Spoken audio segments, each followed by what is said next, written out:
नमस्कार दोस्तों, good morning आप सभी को। आज मैं लेकर के आया हूँ एक सीरीज़ जिसमें हम लोग रोज़ सुबह एडिटोरियल द हिंदू न्यूज़पेपर के सॉल्व करेंगे, एनालिसिस करेंगे। लाइन बाय लाइन मैं आपको समझाऊंगा कि क्या न्यूज़ में दिया हुआ है। तो सबसे पहले आइए देखते हैं कि कौन कौन से न्यूज़ जो है वो इम्पॉर्टेंट हैं। तो सबसे पहले ये जो फर्स्ट वाला न्यूज़ है ये भी बहुत इम्पॉर्टेंट है। देन आप इधर देख सकते हो ये जो न्यूज़ है ये उतना ज़्यादा इम्पॉर्टेंट नहीं है, लेकिन फिर भी आप इसको पढ़ सकते हो अगर आपके पास ज़्यादा टाइम है तो। फिर इधर ये ज़्यादा इम्पॉर्टेंट नहीं है, ठीक है। तो आइए हम लोग देख लेते हैं नेक्स्ट। ये वाला जो न्यूज़ है ये बिल्कुल ही इम्पॉर्टेंट है, आप इसको आराम से टाइम निकाल करके पढ़ सकते हो। और ये वाला भी इम्पॉर्टेंट है, अगर आपके पास थोड़ा सा और टाइम है तो आप इस न्यूज़ को भी, इस एडिटोरियल को भी पढ़ सकते हो। तो चलिए हम लोग आज एक एडिटोरियल को देखते हैं जो कि बहुत ही अच्छा एडिटोरियल है, जो कि प्रतिभा सिंह ने लिखा हुआ है। तो चलिए सबसे पहले जानते हैं कि प्रतिभा जो सिंह है, प्रतिभा एम सिंह, वो कौन है। तो प्रतिभा एम सिंह जो है वो जस्टिस है। कहाँ पर? जज है वो दिल्ली हाई कोर्ट में, ठीक है। वो आईपी के यानी कि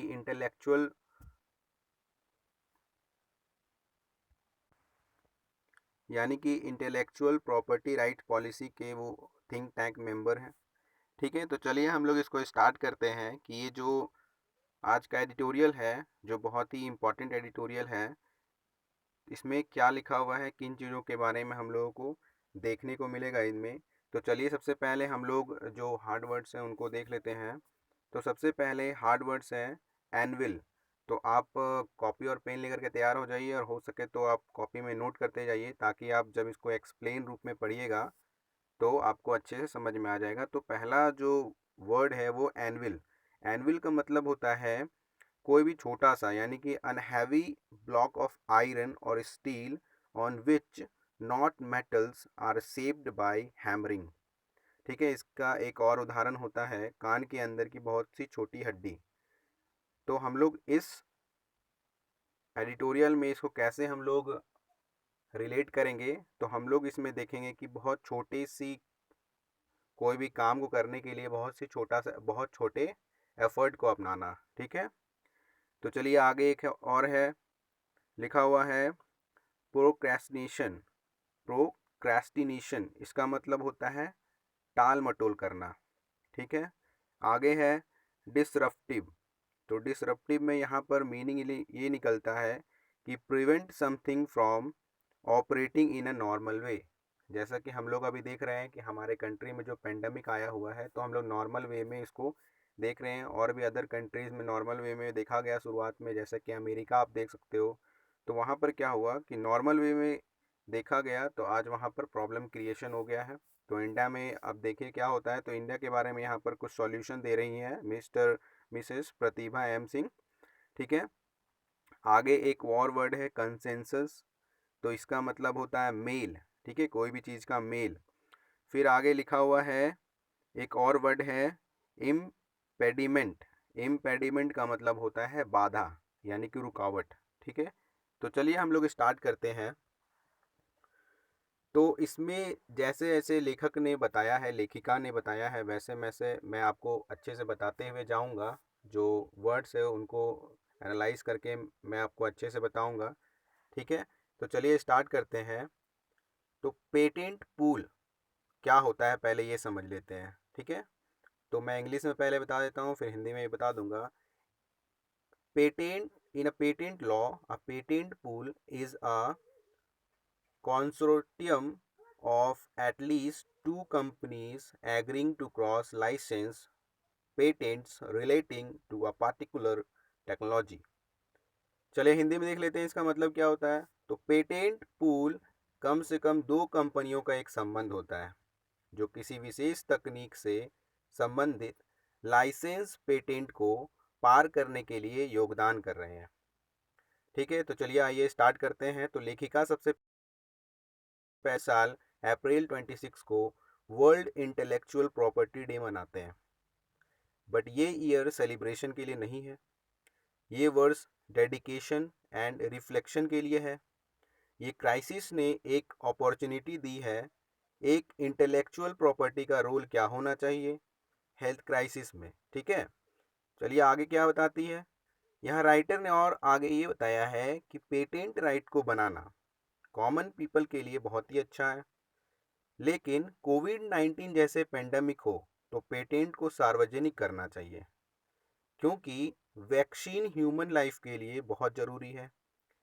फिर वो बोलती हैं कि वैक्सीन को तुरंत दुनिया भर में अवेलेबल कराना मुश्किल होता है। ठीक है, और अगर ऐसा करना होगा तो अप्रूवल चाहिए होंगे सारे कंट्रीज़ को, तब सारे कंट्रीज़ को कंस्ट्रक्शन और डिस्ट्रीब्यूशन के लिए तैयार होना होगा। और ऐसा करने के लिए इनोवेटर्स, मैन्युफैक्चरर्स और डिस्ट्रीब्यूशन चेन के बीच लगातार बातचीत होना पड़ेगा। पेटेंट राइट कुछ टाइम पहले ही दिया गया है, ठीक है, बट स्टेक होल्डर्स के बीच में अभी भी फ्रिक्शन मौजूद है। वो एक दूसरे से फ्रिक्शनेट होते रहते हैं, लड़ाई करते रहते हैं, एक दूसरे से हैं।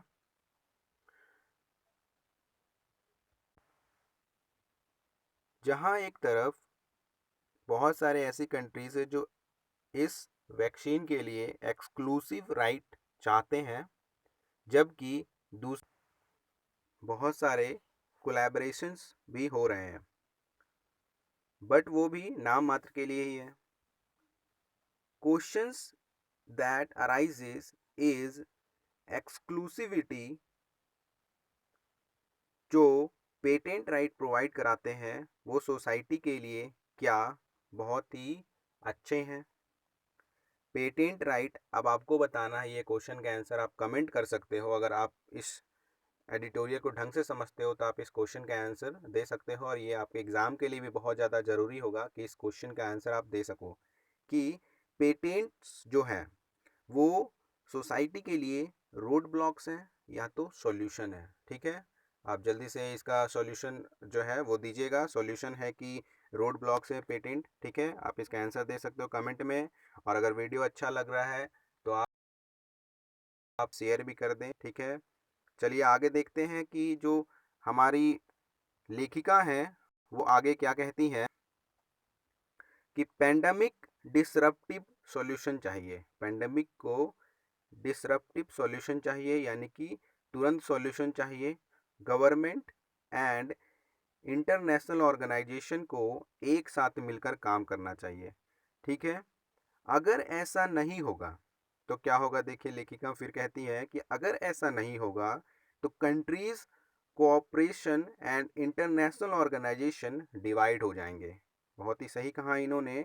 आगे क्या कहती हैं कि अगर पेटेंट ओनर्स ऐसा ही करते रहेंगे तो हो सकता है कि जो लोग पेटेंट राइट को पसंद करते हैं वही लोग, आम जनता और भी जो लोग हैं, वो पेटेंट राइट को डिस्पाइज कर सकते हैं। ठीक है, मतलब उनको ध्यान ही नहीं दे सकते हैं, रूल से हटाया जा सकता है, लॉ से, कि भैया पेटेंट राइट जो है वो किसी का फ़ायदा नहीं करवा रहा है इस तरीके के महामारी में, तो क्या फ़ायदा होगा।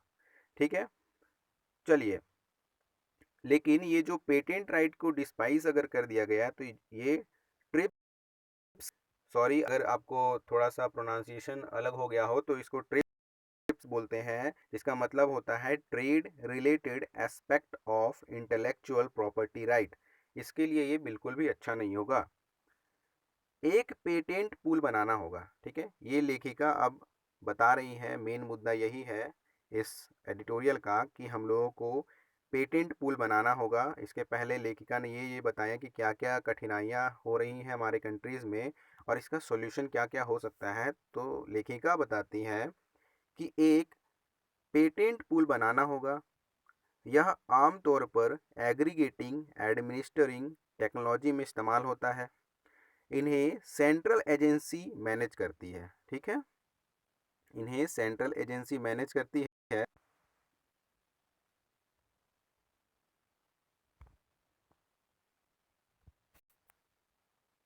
इन्हें सेंट्रल एजेंसी मैनेज करती है, इसके अंतर्गत पेटेंट्स को लाइसेंस मिल जाता है। ठीक है, कुछ तो रॉयल्टी बेसिस पर भी चलती हैं।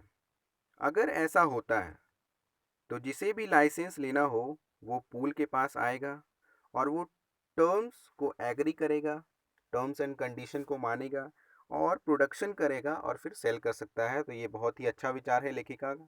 ठीक है, चलिए आगे देखते हैं वो क्या कहती हैं। अभी फ़िलहाल कुछ ऑर्गेनाइजेशंस ऐसे हैं जो खुद के पुल बनाने जा रहे हैं।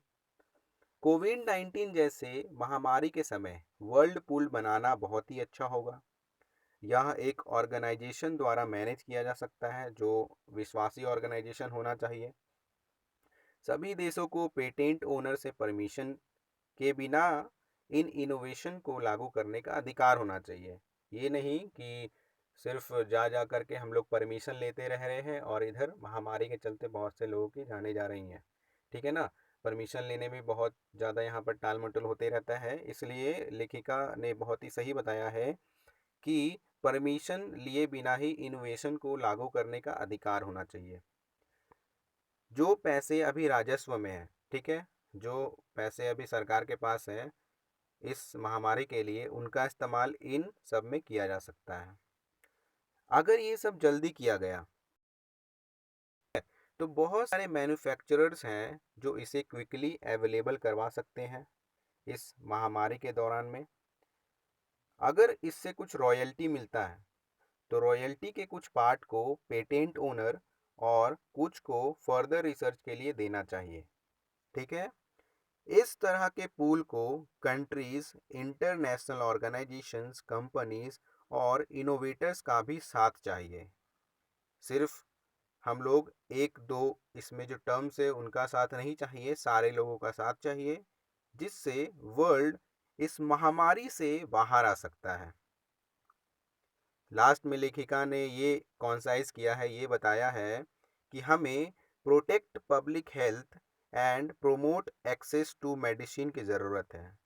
ठीक है, पब्लिक हेल्थ को प्रोटेक्ट करना है और मेडिसिन एक्सेस है जो आम लोगों तक की, उनको बहुत सारे जो और भी निम्न तबके के लोग हैं उन तक भी पहुंचाना है, प्रमोट करना है मेडिसिन के एक्सेस को।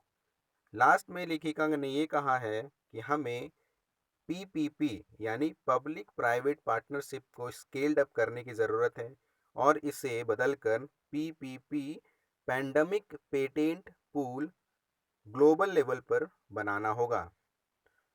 तो यही लेखिका ने इस एडिटोरियल को समाप्त किया है। मेरे हिसाब से ये एडिटोरियल बहुत ही बेस्ट है।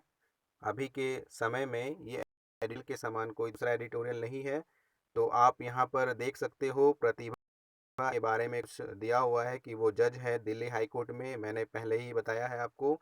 तो अगर इस वीडियो में आपको कुछ भी अच्छा लगा हो, अगर जो नॉलेजफुल कुछ जानकारी मिली हो, तो कृपया करके लाइक ज़रूर करें, शेयर भी करें अगर आपको अदर वीडियोस में इस तरीके की जानकारी नहीं मिल पाती है।